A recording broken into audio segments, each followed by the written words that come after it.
دغه کومه مسله چې یا د نجونو مسله ده یا د ښځو حقوق دي دا بالکل غلط سوالونه دي ځکه غلط سوالونه دي امریکا په خپل انساني ژوند د ښځو سره نه دی کړی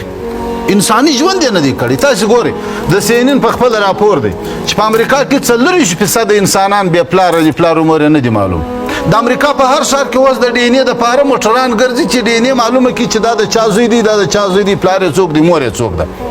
دی په خپله 40% د ده په ملک کې بې مور بې پلاره دی دی د ښځې حکومت راشئ دی د بشر حکومت راشئ ته په خپله قضاوت وکړه په جاپان کې یو سړی راولاړېږي $2000 پر دې باندې مصرفوي چې د ځانه څه سپی جوړ کړي تر سپینو خبیث طبقه په حیواناتو کې نسته د امام شافعي صاحب پر مذهب باندې سپی نجس العینه دی نجس العینه راولاړېږي هغه انسان د ځانه نجس العینه جوړوي دا بشري حق دی دا انساني حق دی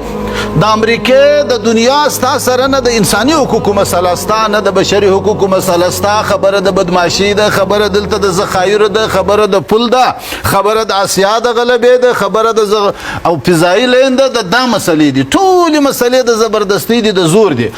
دا زور در باندې تحمیلولی سي که د ملت ته غېږ نه کړه ور او که امارت و ملت ته غېږ ورکړل ملت یې کلک په غېږ کې ونیوئ